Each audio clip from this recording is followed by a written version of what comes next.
चिखली तालुक्यातील बोरगाव वसू येथे कृषी विभागाच्या वतीने नानाजी देशमुख कृषी संजीवनी प्रकल्पांतर्गत शेती शाळा आयोजित करण्यात आली होती।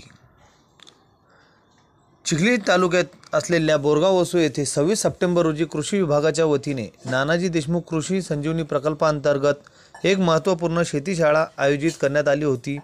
यामध्ये सोयाबीन आणि तूर पिकांवरील कीड व रोग नियंत्रणासंदर्भात शेतकऱ्यांना मार्गदर्शन करण्यात आले। सदर शेती शाळेमध्ये सहाय्यक कृषी अधिकारी श्री भारत शेळके यांनी सोयाबीन पिकाचे कीड व्यवस्थापन आणि कापणी पश्चात साठवणूक यावर सविस्तर मार्गदर्शन केले।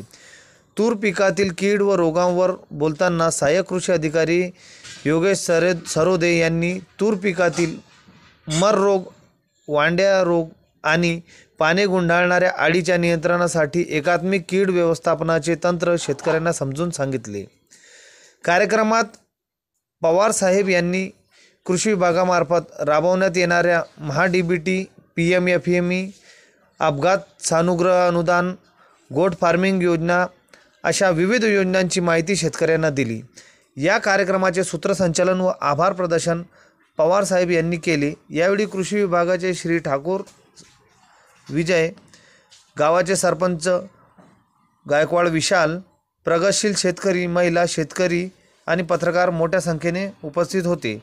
या शेती शाळेमुळे शेतकऱ्यांना त्यांच्या पिकावरील समस्या ओळखून योग्य उपाययोजना करता येणार असून याचा थेट फायदा त्यांच्या उत्पादनात आणि उत्पन्नात होईल अशी अपेक्षा व्यक्त केली जात आहे। विदर्भ न्यूजसाठी हरसिंग छर्रे, बोरगाव वसू।